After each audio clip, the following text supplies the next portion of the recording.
안녕하십니까. 안중근 목사입니다. 오늘 설교는 행동하는 신앙의 후속편입니다.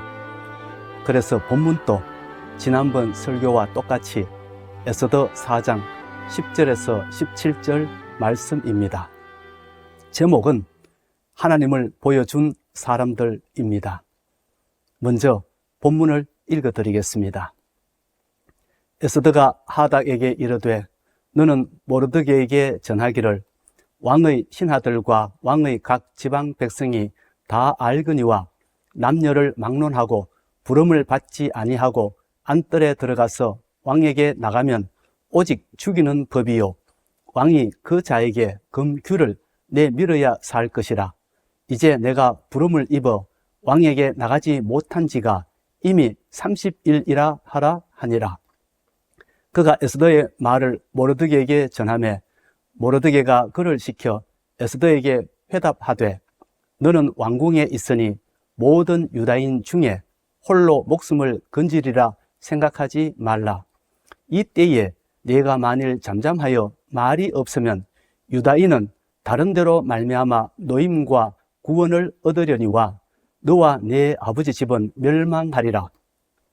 네가 왕후의 자리를 얻은 것이 이때를 위함이 아닌지 누가 알겠느냐 하니 에스더가 모르드게에게 회답하여 이르되 당신은 가서 수산에 있는 유다인을 다 모으고 나를 위하여 금식하되 밤낮 3일을 먹지도 말고 마시지도 마소서. 나도 나의 시녀와 더불어 이렇게 금식한 후에 규례를 어기고 왕에게 나아가리니 죽으면 죽으리다 하니라. 모르드게가 가서 에스더가 명령한 대로 다 행하니라. 오늘 이 시대 한국 사회를 보면 교회는 많은데 하나님이 보이지 않고 교인들은 많은데 예수님이 보이지 않습니다. 서울이나 부산 같은 대도시에 가서 저녁 무렵에 보면 빨간 십자가나 하얀 십자가를 수없이 볼 수 있습니다. 그럼에도 불구하고 이 사회에는 인간성을 상실한 사람들이 넘쳐나고 무법과 무질서가 판을 치고 있습니다. 하나님의 정의와 공의는 보이지 않습니다. 예수님이 보여주신 사랑과 용서는 더욱 보이지 않습니다. 그러나 더 큰 문제는 이 사회에 모범을 보여야 할 교회와 기독교인들이 오히려 사회가 경악할 만한 일을 더 많이 저지르고 있다는 점입니다. 몇 년 전에 우리 사회를 뒤흔들었던 정인이 사건만 해도 그렇습니다. 생후 16개월 된 아이가 양 부모에게 얼마나 많이 얻어맞고 폭행을 당했는지 부검에 참여했던 의사가 놀랄 정도로 비참한 모습으로 죽어 있었습니다.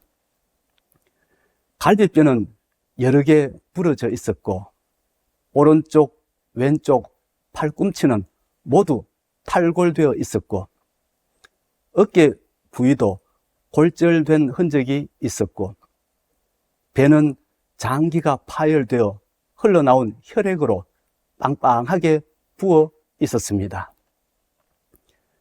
뱃속의 창자도 얼마나 손상되었는지 췌장까지 파열되어 있었습니다. 결국 정인이는 외력에 의한 복부 손상으로 16개월 만에 숨을 거두고 말았습니다. 이 사건이 알려지자 국민은 분노했고 정인이의 양 부모를 살인죄로 심판해야 한다고 외쳤습니다. 그 결과 정인이 양모는 살인죄가 적용되어 1심에서는 무기징역을 선고받았고 2심과 3심에서는 징역 35년을 선고받았습니다. 그리고 정인이 양부는 징역 5년을 선고받았습니다. 그런데 문제는 정인이의 양 부모가 모두 기독교인이었다는 점입니다. 정인이의 양 아버지는 안동에 있는 침례교 목사님의 아들이었고, 정인이의 양 어머니는 포항에 있는 장로교 목사님의 딸이었습니다. 이 두 사람은 포항에 있는 기독교 계열의 대학에서 만나 사귀다가 결혼했다고 합니다. 그런데 기독교인이라고 하는 이 두 사람이 정인이를 입양한 후 잔인하게 학대해서 결국 죽음으로 몰아넣었습니다. 우리는 이것을 어떻게 생각해야 합니까? 그런가 하면 코로나19가 창궐하던 시기에 방역을 방해해서 신문에 오르내렸던 선교단체도 있었습니다. 그 당시 우리나라는 코로나19를 극복하기 위해 거리 두기를 실천하고 있었습니다. 힘들었지만 그 방법 외에는 다른 방법이 없었기 때문에 자영업자들을 비롯하여 모든 국민이 거리 두기를 실천하고 있었습니다. 그런데 어떤 선교단체는 그 비상시국에 2,797명을 모아서 보란듯이 집회를 했습니다. 50명 이상 집합 금지 명령을 어기고 집회를 했던 것이지요. 그 결과 600명이 넘는 사람이 코로나 확진 판정을 받았습니다.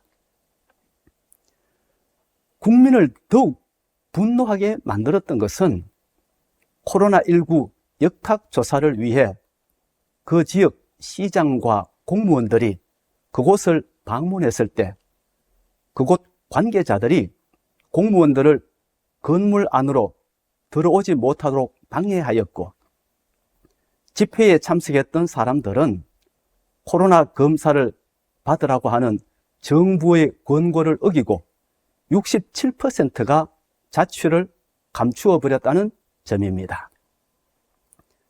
결국 해당 지자체는 집회 장소의 폐쇄 명령을 내렸고, 국민건강보험공단은 그 선교단체에 30억 원이 넘는 구상권을 청구하는 일이 벌어졌습니다.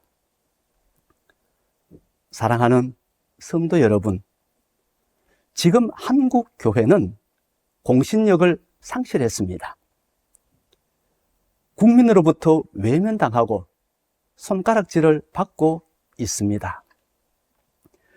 교회는 많으나 예수님이 없고, 교인들은 많으나 거룩함이 없는 시대에 우리가 살고 있습니다.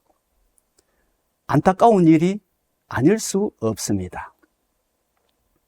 그런데 오늘 우리가 읽은 에스더서에 나오는 유다인들을 보면 이 시대의 한국 교회와는 너무나 다른 신앙인의 모습을 보여주고 있습니다. 에스더서에 보면 성전이란 말도 없고, 하나님이란 말도 없고, 기도라는 말도 없습니다.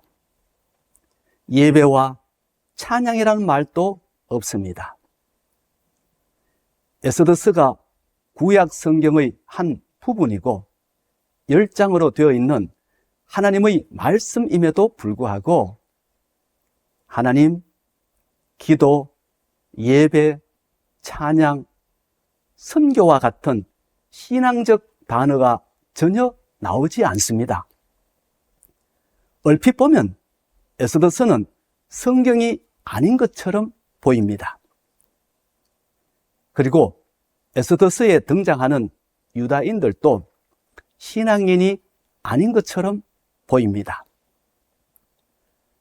그럼에도 불구하고 이 책을 읽으면 하나님의 모습을 볼 수 있습니다. 그들 가운데 역사하시는 하나님의 모습을 느낄 수 있습니다. 여러분, 이상하지 않습니까?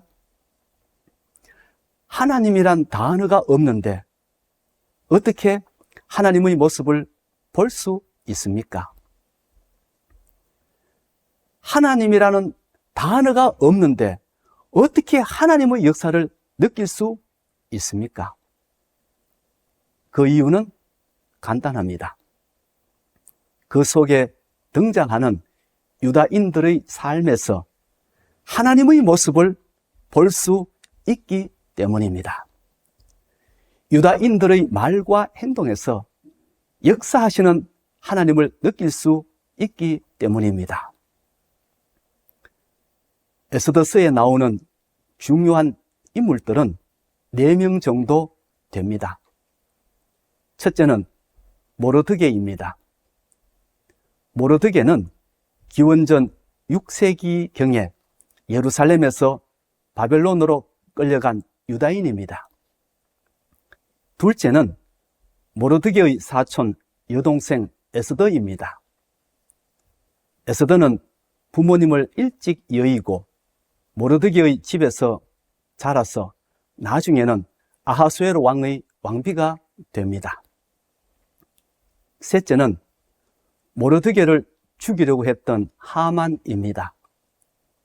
하만은 아하수에로 왕의 신복이었습니다. 넷째는 아하수에로 왕입니다. 아하수에로 왕은 페르시아 제국의 제4대 왕이었습니다. 에스더서의 절정은 아하수에로 왕의 신복 하만이 유다인 모르드게를 죽이려고 계획하는 데서 시작합니다. 하만이 모르드게를 죽이고자 했던 이유는 모르드게가 자기에게 절하지 않았다는 이유 때문이었습니다. 하만이 페르시아 제국의 높은 지위에 올랐을 때 대궐 문에서 근무하던 사람들은 하만이 드나들 때마다 꿇어 엎드려 절을 했습니다. 그런데 모르드게는 하만을 보고도 절을 하지 않았습니다. 나중에 이 사실을 안 하만은 몹시 화가 났습니다. 자기를 무시하는 것처럼 보였습니다. 그래서 모르드게를 죽이려고 했습니다. 여러분, 모르드게가 왜 하만에게 절하지 않았을까요? 하만에게 인간적인 원한이 있었기 때문일까요? 아닙니다. 신앙적인 이유 때문이었습니다. 유다인들의 신앙에 의하면 절은 하나님께만 하는 것이었습니다. 하나님 외에는 누구에게도 절을 해서는 안 되는 것이었습니다. 왜냐하면 사람에게 존경을 받고 영광을 받아야 할 분은 오직 하나님 한 분이시기 때문입니다. 하만이 아무리 지체 높은 인물이 되었다 할지라도 그 역시 연약한 사람에 불과했습니다. 그래서 모르드게는 이 신앙을 지키기 위해 하만에게 절을 하지 않았던 것입니다. 어쩌면 모르드게도 이러한 자신의 행동이 위험하다는 생각을 했을 것입니다. 자칫 잘못하면 괘씸죄에 걸려서 죽을 수도 있다는 생각을 했을 것입니다. 그럼에도 불구하고 모르드게는 신앙을 지키기 위해 하만에게 절을 하지 않았습니다. 이 책에서 하나님이란 단어가 나오지 않아도 우리가 하나님을 볼 수 있는 이유는 바로 이것 때문입니다.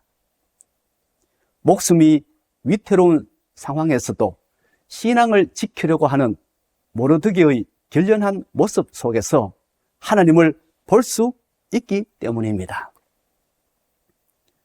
우리는 하나님이란 단어를 통해서도 하나님을 볼 수 있지만 신앙인들의 행동을 통해서도 하나님을 볼 수 있습니다.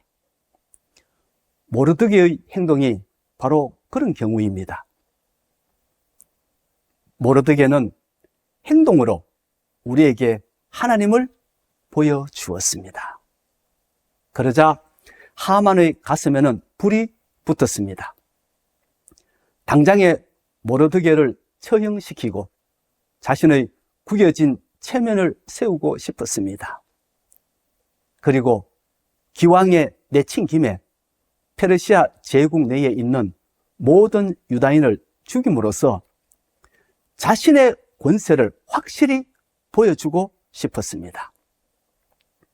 그래서 하만은 왕에게 간청하여 유다인을 멸절시키고자 하는 자신의 계획을 허락받습니다. 이제 남은 것은 유다인을 언제 죽이느냐 하는 것만 남았습니다. 뒤늦게 이 사실을 알게 된 모르드게는 굵은 베옷을 입고 통곡합니다. 자기 한 사람으로 인해 이제 페르시아 제국 내에 있는 모든 유다인이 죽게 되었으니 기가 막혔습니다. 신앙을 지키려고 했던 것이 오히려 화가 되어 돌아왔으니 얼마나 충격이 컸겠습니까? 그럼에도 불구하고 모르드게는 절망하지 않고 이 사실을 왕후 에스더에게 알립니다. 그리고 왕에게 가서 이 억울한 사정을 왕에게 고하라고 부탁합니다. 그러나 에스더는 그럴 수 없다고 합니다.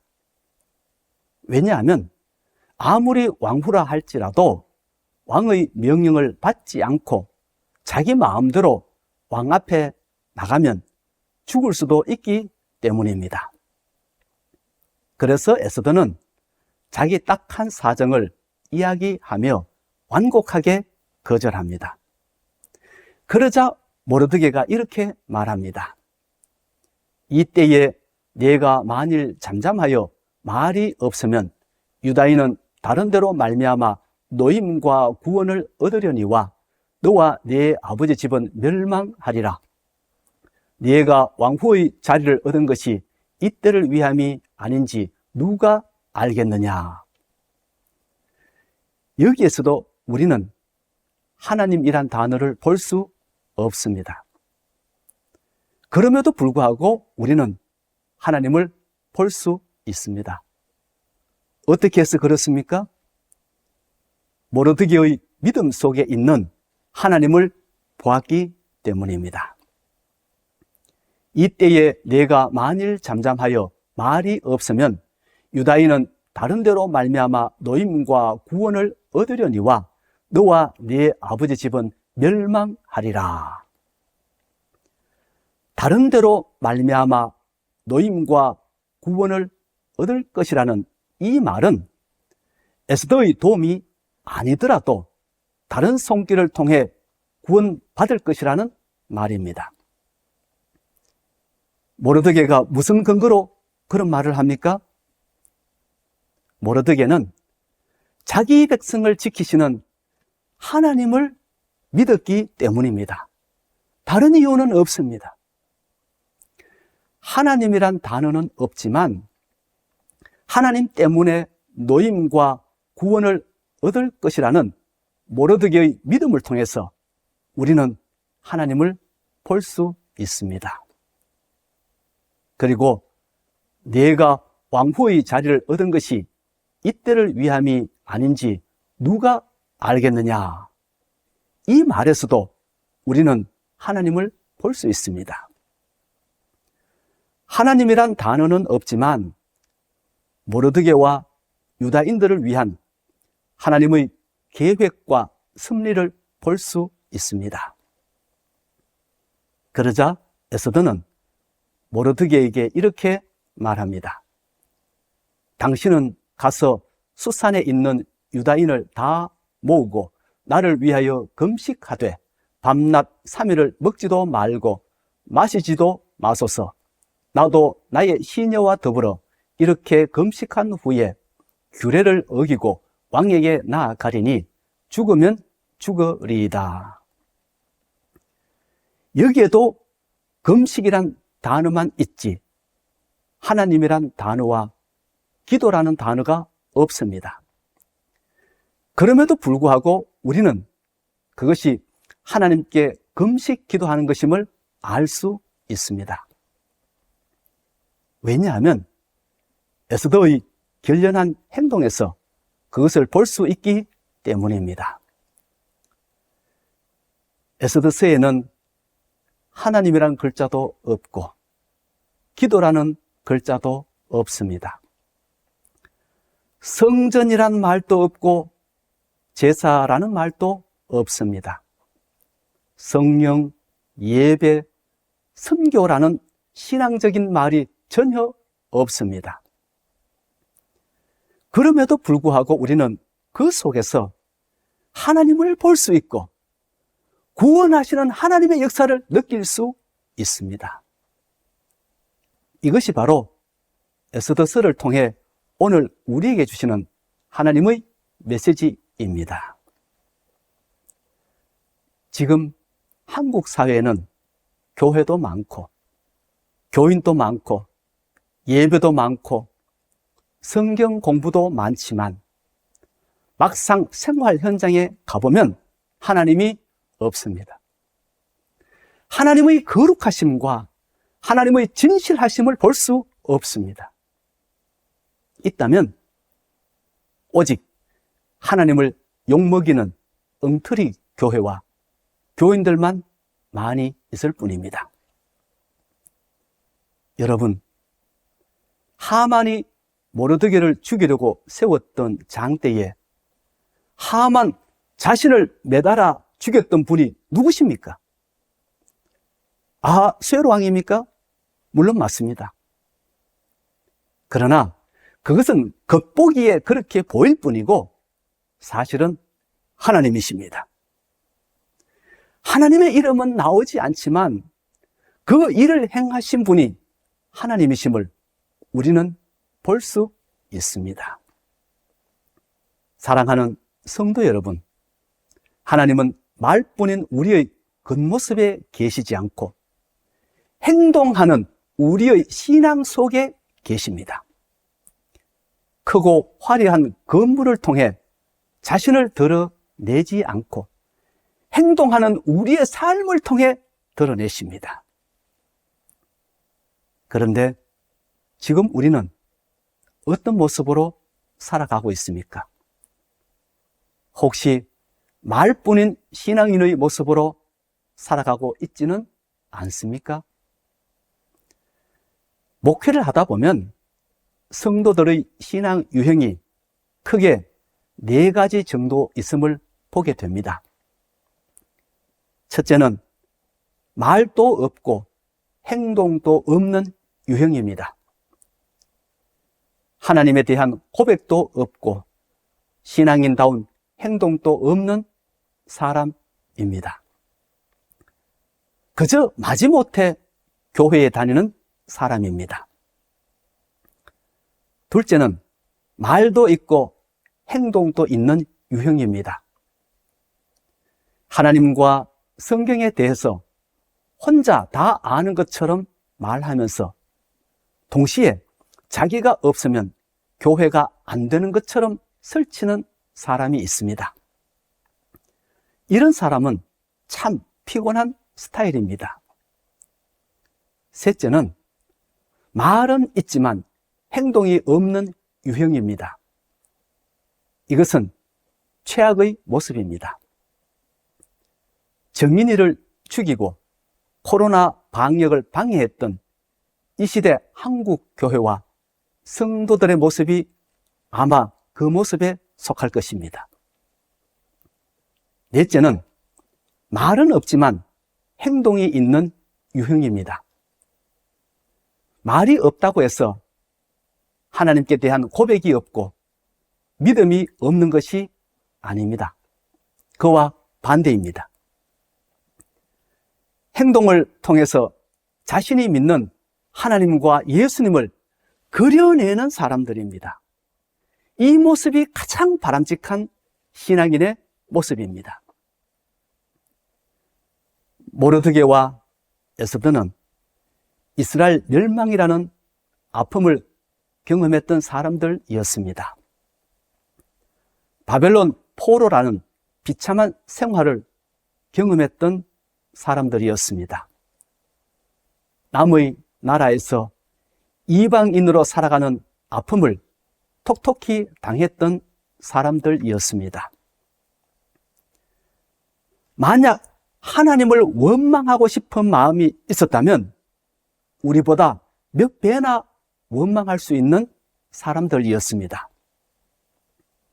그럼에도 불구하고 그들은 하나님을 원망하지 않고 신앙을 지켰습니다. 아무 말 없이 끝까지 하나님을 의지하고 말씀을 실천하며 살았습니다. 신앙이란 하나님께서 우리에게 복을 주실 때는 열심히 믿다가 복을 주시지 않으면 일회용품처럼 버리는 것이 아닙니다. 신앙이란 우리의 형편과 처지를 넘어서 어떤 상황에서도 하나님을 믿고 실천하는 삶입니다. 세상 사람들은 우리가 부유하게 살고 어깨에 힘을 주고 사는 것을 볼 때 하나님께 관심을 갖게 되는 것이 아니라 우리가 가난해도 정직하게 살고 가진 것이 없어도 사람답게 살고 힘들어도 사랑하고 희생하며 사는 것을 볼 때 하나님께 관심을 갖게 됩니다. 지금 한국 사회는 교회와 성도들을 통해 주님이 영광 받으시는 그런 사회가 아니라 오히려 교회와 성도들 때문에 주님이 욕을 먹는 그런 사회가 되었습니다. 목사라는 사실이 부끄럽고 미안해서 감추고 싶은 사회가 되었습니다. 이럴 때일수록 예수 믿는 사람들이 바르게 살아야 합니다. 그래서 하나님의 이름이 더 이상 욕먹지 않도록 해야 합니다. 우리로 인해 추악한 사회가 깨끗한 사회로 변화되고 무서운 사회가 편안한 사회로 변화되도록 해야 합니다. 그러기 위해서는 말보다 행동하고 실천하는 신앙인이 되어야 합니다. 말로 전도하는 사람이 아니라 삶으로 예수님을 그려내는 그런 사람들이 되어야 합니다. 오늘은 여기까지 하겠습니다. 제가 잠깐 기도하고 마치겠습니다. 하나님 아버지, 세상이 더욱 악해져 가고 추해져 가고 있지만 그런 세상 속에 빛과 소금의 역할을 감당해야 할 우리들의 모습은 새로워지지 않고 있습니다.